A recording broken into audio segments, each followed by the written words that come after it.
యేసుని ప్రేమ ఛానల్ కి స్వాగతం. దయచేసి ఈ ఛానల్ ని లైక్ చేయండి, షేర్ చేయండి, సబ్స్క్రైబ్ చేయండి. తెలుగు డైలీ ఆడియో బైబిల్ యెషయా గ్రంథము 53వ అధ్యాయము. మేము తెలియజేసిన సమాచారము ఎవడు నమ్మెను? యెహోవా బాహువు ఎవనికి బయలుపరచబడిను? లేత మొక్క వలెను, ఎండిన భూమిలో మొలచిన మొక్క వలెను అతడు ఆయన ఎదుట పెరిగెను. అతనికి సురూపమైనను సొగసైనను లేదు. మనం అతని చూచి అపేక్షించున్నట్లుగా అతని యందు సురూపము లేదు. అతడు తృణీకరింపబడిన వాడును ఆయను, మనుషుల వలన విసర్జింపబడిన వాడును, వ్యసనాక్రాంతుడుగాను, వ్యాధిని అనుభవించిన వాడుగాను, మనుషులు చూడనొల్లని వాడుగాను ఉండెను. అతడు తృణీకరింపబడిన వాడు గనుక మనము అతనిని ఎన్నిక చేయకపోతిమి. నిశ్చయముగా అతడు మన రోగములను భరించెను, మన వ్యసనములను వహించెను. అయినను మొత్తబడిన వానిగాను, దేవుని వలన బాధింపబడిన వానిగాను, శ్రమనొందిన వానిగాను మనమతనిని ఎంచితిమి. మన అతిక్రమ క్రియలను బట్టి అతడు గాయపరచబడెను, మన దోషములను బట్టి నలుగగొట్టబడెను. మన సమాధానార్థమైన శిక్ష అతని మీద పడెను. అతడు పొందిన దెబ్బల చేత మనకు స్వస్థత కలుగుచున్నది. మనమందరము గొర్రెల వలె త్రోవ తప్పిపోతిమి. మనలో ప్రతివాడును తనకిష్టమైన త్రోవకు తొలిగెను. యెహోవా మన యందరి దోషమును అతని మీద మోపెను. అతడు దౌర్జన్యము నొందెను, బాధింపబడినను అతడు నోరు తెరవలేదు. వదకు తేబడు గొర్రెపిల్లయు, బొచ్చు కత్తిరించు వాని ఎదుట గొర్రెయు మౌనముగా నుండునట్లు అతడు నోరు తెరవలేదు. అన్యాయపు తీర్పు నొందినవాడై అతడు కొనిపోబడెను. అతడు నా జనుల అతిక్రమమును బట్టి మొత్తబడెను గదా. సజీవుల భూమిలో నుండి అతడు కొట్టివేయబడెను. అయినను అతని తరము వారిలో ఈ సంగతి ఆలోచించిన వారెవరు? అతడు మరణమైనప్పుడు భక్తిహీనులతో అతనికి సమాధి నియమింపబడెను. ధనవంతుని యొద్ద అతడు ఉంచబడెను. నిశ్చయముగా అతడు అన్యాయమేమియూ చేయలేదు. అతని నోట ఏ కపటమునూ లేదు. అతని నలుగగొట్టుటకు యెహోవాకు ఇష్టమాయెను. ఆయన అతనికి వ్యాధి కలుగజేసెను. అతడు తన్ను తానే అపరాధ పరిహారార్థ బలి చేయగా అతని సంతానము చూచును. అతడు దీర్ఘాయుష్మంతుడగును. యెహోవా ఉద్దేశము అతని వలన సఫలమగును. అతడు తనకు కలిగిన వేదనను చూచి తృప్తి నొందును. నీతిమంతుడైన నా సేవకుడు జనుల దోషములను భరించి తనకున్న అనుభవ జ్ఞానము చేత అనేకులను నిర్దోషులుగా చేయును. కావున గొప్పవారితో నేనతనికి పాలు పంచిపెట్టెదను. గనులతో కలిసి అతడు కొల్లసొమ్ము విభాగించుకొనును. ఎలయనగా మరణము నొందునట్లు అతడు తన ప్రాణమును దారపోసెను. అతిక్రమము చేయు వారిలో ఎంచబడిన వాడాయెను. అనేకుల పాపమును భరించుచు తిరుగుబాటు చేసిన వారిని గూర్చి విజ్ఞాపనము చేసెను. యెషయా గ్రంథము 54వ అధ్యాయం. గొడ్రాల పిల్లల కననిదాన జయగీతమెత్తుము. ప్రసవ వేదన పడనిదాన జయకీర్తన నెత్తి ఆనందపడుము. సంసారి పిల్లల కంటే విడువబడిన దాని పిల్లలు విస్తారమగుదురని యెహోవా సెలవిచ్చుచున్నాడు. నీ గుడారపు స్థలమును విశాలపరచుము. నీ నివాస స్థలముల తెరలు నిరాటంకముగా సాగనిమ్ము. నీ త్రాళ్లను పొడుగు చేయుము. నీ మేకులను దిగగొట్టుము. కుడివైపునకును ఎడమవైపునకును నీవు వ్యాపించెదవు. నీ సంతానము అన్యజనముల దేశమును స్వాధీనపరుచుకొనును. పాడైన పట్టణములను నివాస స్థలములుగా చేయును. భయపడకము, నీవు సిగ్గుపడనక్కరలేదు. అవమానమును తలంచుకుము, నీవు లజ్జపడనక్కరలేదు. నీవు నీ బాల్యకాలపు సిగ్గును మరచుదువు. నీ వైధవ్యపు నిందను ఇక మీదట జ్ఞాపకము చేసుకొనవు. నిన్ను సృష్టించిన వాడు నీకు భర్తయ్యున్నాడు. సైన్యములకధిపతియగు యెహోవా అని ఆయనకు పేరు. ఇశ్రాయేలు యొక్క పరిశుద్ధ దేవుడు నీకు విమోచకుడు. సర్వలోకమునకు దేవుడని ఆయనకు పేరు. నీ దేవుడు ఈ మాట సెలవిచ్చుచున్నాడు. విడువబడి దుఃఖాక్రాంతురాలైన భార్యను పురుషుడు రప్పించినట్లును, తృణీకరింపబడిన యవ్వనపు భార్యను పురుషుడు రప్పించినట్లును యెహోవా నిన్ను పిలుచుచున్నాడు. నిమిషమాత్రము నేను నిన్ను విసర్జించితిని. గొప్ప వాత్సల్యముతో నిన్ను సమకూర్చెదను. మహోద్రేకము కలిగి నిమిషమాత్రము నీకు విముఖుడనైతిని. నిత్యమైన కృపతో నీకు వాత్సల్యము చూపుదును అని నీ విమోచకుడగు యెహోవా సెలవిచ్చుచున్నాడు. నోవహు కాలమున జలప్రళయమును గూర్చి నేను చేసినట్లు చేయుదును. జలములు భూమి మీదికి ఇకను పొర్లుచూ రావని నోవహు కాలమున నేను ఒట్టు పెట్టుకొనినట్లు నీ మీద కోపముగా నుండననియు నిన్ను గద్దింపననియు నేను ఒట్టు పెట్టుకొనియున్నాను. పర్వతములు తొలగిపోయినను మెట్టలు తత్తరిల్లినను నా కృప నిన్ను విడిచిపోదు. సమాధాన విషయమైన నా నిబంధన తొలగిపోదు అని నీయందు జాలిపడు యెహోవా సెలవిచ్చుచున్నాడు. ప్రయాసపడి గాలివానచేత కొట్టపడి ఆదరణ లేకయున్నదానా, నేను నీలాంజనములతో నీ కట్టడమును కట్టుదును. నీలములతో నీ పునాదులను వేయుదును. మాణిక్యమణులతో నీ కోట కొమ్ములను, సూర్యకాంతములతో నీ గుమ్మములను కట్టుదును. ప్రశస్తమైన రత్నములతో నీకు సరిహద్దులు ఏర్పరచుదును. నీ పిల్లలందరూ యెహోవా చేత ఉపదేశము నొందుదురు. నీ పిల్లలకు అధిక విశ్రాంతి కలుగును. నీవు నీతి గలదానవై స్థాపింపబడుదువు. నీవు భయపడనక్కరలేదు. బాధించువారు నీకు దూరముగా నుందురు. భీతి నీకు దూరముగా ఉండును. అది నీ దగ్గరకు రానే రాదు. జనులు గుంపు కూడినను వారు నా వలన కూడరు.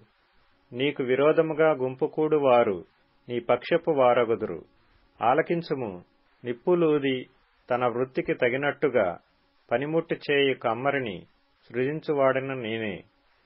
నాశనము చేయుటకై పాడు చేయువాని సృజించువాడను నేనే. నీకు విరోధముగా రూపింపబడిన ఏ ఆయుధమును వర్ధిల్లదు. న్యాయ విమర్శలో నీకు దోషారోపణ చేయు ప్రతి వానికి నీవు నేరస్థాపన చేసెదవు. యెహోవా యొక్క సేవకుల నీతి నా వలన కలుగుచున్నది. ఇది వారి స్వాస్థ్యము. ఇదే యెహోవా వాక్కు. యెషయా గ్రంథము 55వ అధ్యాయము. దప్పిగొనిన వారలారా, నీళ్ల యొద్దకు రండి. రోకలు లేని వారలారా, మీరు వచ్చి కొని భోజనము చేయుడి. రండి, రోకలు లేకపోయినను ఏమీయూ నీయకయే ద్రాక్షారసమును పాలను కొనుడి.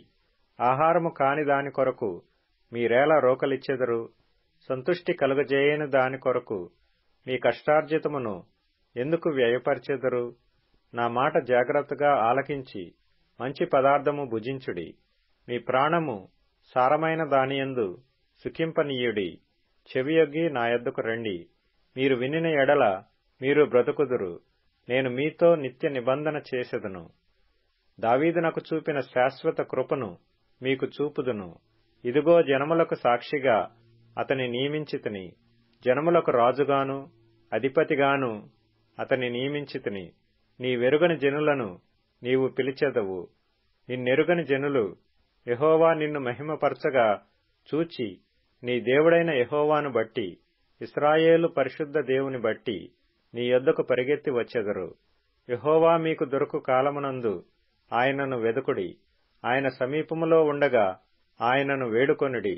భక్తిహీనులు తమ మార్గమును విడువవలెను. దుష్టులు తమ తలంపులను మానవలెను. వారు యెహోవా వైపు తిరిగిన ఎడల ఆయన వారియందు జాలిపడును. వారు మన దేవుని వైపు తిరిగిన ఎడల ఆయన బహుగా క్షమించును. నా తలంపులు మీ తలంపుల వంటివి కావు, మీ త్రోవలు నా త్రోవల వంటివి కావు. ఇదే యెహోవా వాక్కు. ఆకాశములు భూమికి పైన ఎంత ఎత్తుగా ఉన్నవో, మీ మార్గముల కంటే నా మార్గములు, మీ తలంపుల కంటే నా తలంపులు అంత ఎత్తుగా ఉన్నవి. వర్షమును హిమమును ఆకాశము నుండి వచ్చి అక్కడికి ఏలాగు మరలక భూమిని తడిపి విత్తువానికి విత్తనమును, భుజించువానికి ఆహారమును కలుగటకై అది చిగిర్చి వర్ధిల్లునట్లు చేయునో, అలాగే నా నోట నుండి వచ్చు వచనమును ఉండును. నిష్ఫలముగా నా యొద్దకు మరలక అది నాకు అనుకూలమైన దాన్ని నెరవేర్చును. నేను పంపిన కార్యమును సఫలము చేయును. మీరు సంతోషముగా బయలు వెళ్ళుదురు. సమాధానము పొంది తోడుకొని పోబడుదురు. మీ ఎదుట పర్వతములను మెట్టలను సంగీతనాదము చేయును. పొలములోని చెట్లన్నీయూ చప్పట్లు కొట్టును. ముండ్ల చెట్లకు బదులుగా దేవదారు వృక్షములు మలుచును. దురదగొండి చెట్లకు బదులుగా గొంజి వృక్షములు ఎదుగును. అది యెహోవాకు ఖ్యాతిగాను ఆయనకు కొట్టివేయబడని నిత్యమైన జ్ఞాపక సూచనగానూ ఉండును. తెస్సలోనీయులకు రాసిన మొదటి పత్రిక 2వ అధ్యాయం. సహోదరులారా, మీ యొద్ద మా ప్రవేశము వ్యర్థము కాలేదు గాని మీరెరిగినట్టే మేము ఫిలిప్పీలో ముందు శ్రమపడి అవమానము పొంది ఎంతో పోరాటముతో దేవుని సువార్తను మీకు బోధించుటకై మన దేవుని యందు ధైర్యము తెచ్చుకొంటిమని మీకు తెలియను.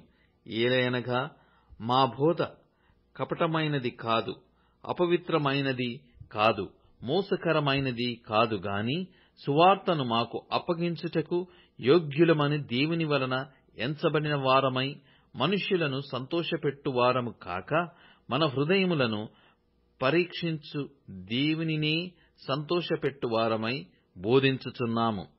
మీరెరిగినట్టు మేము ఇచ్చకపు మాటలనైనను ధనాపేక్షను కప్పిపెట్టు వేషమునైనను ఎన్నడును వినియోగింపలేదు. ఇందుకు దేవుడే సాక్షి. మరియు మేము క్రీస్తు యొక్క అపోస్తలులమై యున్నందున అధికారము చేయుటకు సమర్థులమై యున్నను మీ వలననే గాని ఇతరుల వలననే గాని మనుషుల వలన కలుగు ఘనతను మేము కోరలేదు.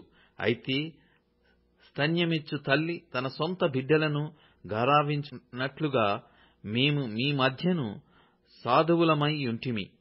మీరు మాకు బహుప్రియులై యుంటిరి గనుక మీయందు విశేషాపేక్ష గలవారమై దేవుని సువార్తను మాత్రముగాక మా ప్రాణములను కూడా మీకిచ్చుటకు సిద్ధపడియుంటిమి. అవును సహోదరులారా, మా ప్రయాసమును కష్టమును మీకు జ్ఞాపకమున్నది గదా. మేము మీలో ఎవనికైనను భారముగా ఉండకూడదని రాత్రింబగళ్ళు కష్టము చేసి జీవనము చేయుచు మీకు దేవుని సువార్తను ప్రకటించితిమి. మేము విశ్వాసులైన మీ ఎదుట ఎంత భక్తిగాను నీతిగాను అనింద్యముగాను ప్రవర్తించితిమో దానికి మీరు సాక్షులు, దేవుడును సాక్షి. తన రాజ్యమునకును మహిమకును మిమ్మును పిలుచుచున్న దేవునికి తగినట్టుగా మీరు నడుచుకొనవలెనని మేము మీలో ప్రతివానిని హెచ్చరించుచు ధైర్యపరచుచు సాక్ష్యమిచ్చుచు తండ్రి తన బిడ్డల ఎడల నడుచుకొను రీతిగా మీలో ప్రతివాని ఎడల మేము నడుచుకొంటిమని మీకు తెలియును.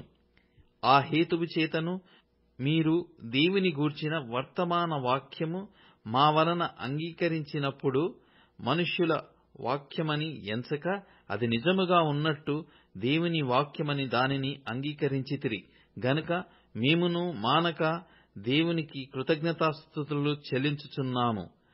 ఆ వాక్యమే విశ్వాసులైన మీలో కార్యసిద్ధి కలుగచేయుచున్నది. అవును సహోదరులారా, మీరు యూదయలో క్రీస్తు యేసునందున్న దేవుని సంఘములను పోలి నడుచుకొనిన వారైతిరి.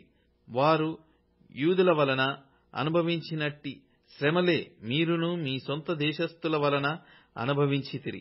ఆ యూదులు తమ పాపములను ఎల్లప్పుడూ సంపూర్తి చేయుటకై ప్రభువైన యేసును ప్రవక్తలను చంపి మమ్మును హింసించి అన్యజనులు రక్షణ పొందుటకై వారితో మేము మాటలాడకుండా మమ్మును ఆటంకపరచుచు దేవునికి ఇష్టులు కాని వారును మనుషులకందరికీ విరోధులనై ఉన్నారు. దేవుని ఉగ్రత తుదముట్ట వారి మీదికి వచ్చెను. సహోదరులారా, మేము శరీరమును బట్టి కొద్ది కాలము మిమ్మును ఎడబాసియున్నను మనస్సును బట్టి మీ దగ్గర ఉండి మిగుల ఆపేక్షతతో మీ ముఖము చూడవలెనని మరి ఎక్కువగా ప్రయత్నము చేసితిమి. కాబట్టి మేము మీ యొద్దకు రావలెనని యుంటిమి.